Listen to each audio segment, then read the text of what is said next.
السلام عليكم ورحمة الله وبركاته. أهل الصيد صباح الفل أو مساء الورد على حسب الوقت اللي أنت بتشوف الفيديو. كل سنة وأنتم طيبين، السنة الهجرية قربت، كل سنة وأنتم طيبين، كل سنة والأمة الإسلامية والعربية بخير يا رب.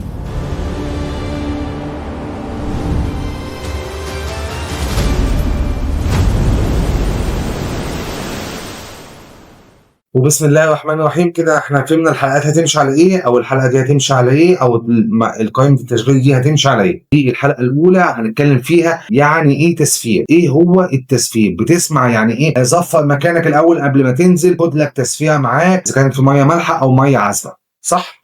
هقول لحضرتك دلوقتي يعني ايه تسفير. التسفير هو مواد غذائيه او مواد طبيعيه بستخدمها لجذب السمك، مواد طبيعيه لجذب السمك مش لصيد السمك. ده كده معنى التسفير. استخدم التسفير ازاي، او ايه هي المواد الطبيعيه اللي انت قلت عليها دي عشان اخدها معايا في صيد الميه العذبه اللي احنا هنتكلم عليه في الحلقه دي. الماده الاولى علف سمك، الماده الثانيه علف فراخ، المادة الثالثة دي شيشة أو الأكل بتاع البط والوز، المادة الرابعة عجينة بحط لها طعم معين برميها وبظفر بيها، وهعملها معاكم كلها. بص يا صاحبي، طريقة التسفير للميه العذبه ده او المياه العذبه لصيد البياض، لصيد البلطي، لصيد القرموط، لصيد البني، لصيد المبوكه، لصيد اي سمكه موجوده في المنطقه اللي هنزل عليها. هاخد ازازه زي دي كده، بلاش دي عشان اعلان، هاخد ازازه بسيطه زي دي كده، ازازه تمام، علف سمك او علف فراخ او شيشه، الحاجات دي اعمل لها ازازه زي دي كده تمام. امسكها ثواني، نجيب القمع كده حلو جميل، اخد قد مقدار معلقه كبيره تمام، ربع التلت الربع الاولاني ده هرميه بعلف سمك تمام، الربع الثاني هحط له علف فراخ، وكفى الله بالسر عليم، يبقى ربعه على ربع، ناعم او خشن مش هتفرق، ناعم او خشن بس كده. ويا سلام بقى لو حطيت عليها شويه بسيطه قوي توم بودره، شويه قد معلقه ايه صغيره، رج كده كويس، واقفل دي كده التسفيره بتاعتي. واخد بالسكينه وخرم لي هنا اخرام دائريه كده تمام، اخرمها اخرام دائريه وارميها في الدور بتاعي. عايز املاها كلها املاها، انا بقول لك انا بستخدمها كذا، عايز تملاها كلها املاها مفيش مشكله، مش هيحصل حاجه عادي. بس اهم حاجه انت هتملاها لغايه هنا مثلا، خرم الجزء ده كده خرم دائريه صغيره مش كبيره، ما توسعهاش عشان الحاجات دي ما تطلعش بره. لا انا عايز الريحه او التسفيره دي تفضل معايا طول ما انا قاعد، بتجمع لي السمك. دي كده طريقة من طرق التسفير. الطريقة التانية ايه؟ ده زيت اكل، زيت اتقلى فيه سمك، زيت اتقلى فيه سمك حلو قوي، لذيذ قوي، جميل قوي، ما بيدوبش مع الميه. هعمل فيه ايه؟ احط عليه شوية دقيق ذرة، دقيق قمح اللي احنا بنعجن بيه، لا دقيق ذره. ويا سلام بقى لو جبت لي شويه ذره صفرا واحطهم هنا، واخرم نفس التخيمات بس هتبقى من فوق كده، ما ننزلهاش تحت، لا انا عايزها فوق بس. وادلق دلقه قبل ما اخرم، ادلق دلقه بسيطه واخرمه من هنا وانزل في المكان اللي انا هصطاد فيه. طيب دي كده تاني طريقه. حلو معيش الكلام ده كله، شويه دقيق عادي، دقيق قمح عادي جدا، مش دقيق ذره، دقيق قمح عادي جدا، عليه شويه خميره. وسلام بقى لو حطيت عليه شويه كركم وفص واحد توم. نقول تاني، اجيب ازازه، ويفضل من الازاز الكبيره بتاعت الميه الكبيره، فيها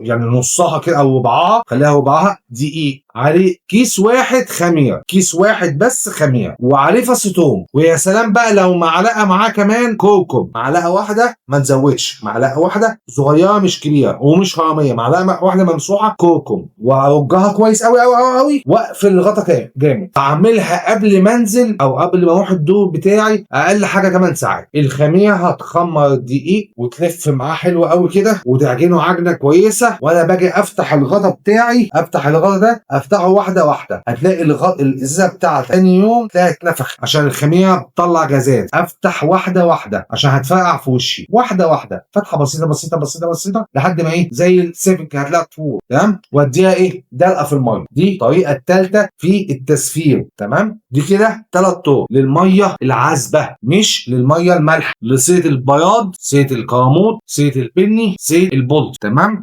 طيب في حاجه رابعه او خمسه؟ طبعا بولتي. ايه هي؟ لو انا عايز اصطاد بولتي بس، لو انا عايز اجيب سمك بولتي انا اسف، لو انا عايز اجيب سمك قرموط بس بدل الدقيق بدل الحاجات دي كلها اجيب دي الكيس ده. الكيس ده عباره عن مصارين سمك، مصارين السمك اللي احنا بننضفه وبناكله ده، دي المصارين بتاعته، او الرنجه، او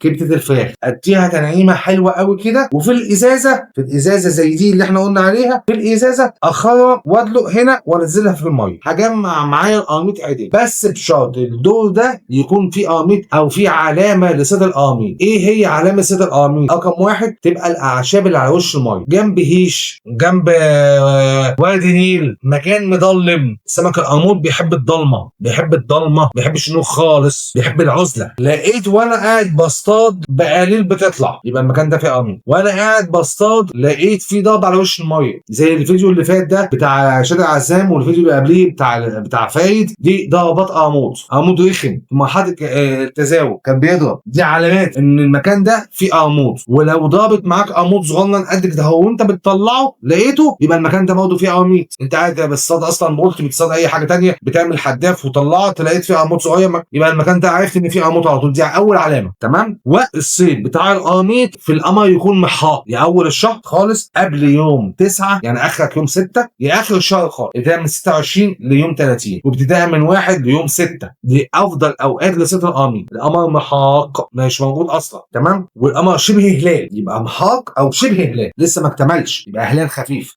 اخرك يوم 6. حلو.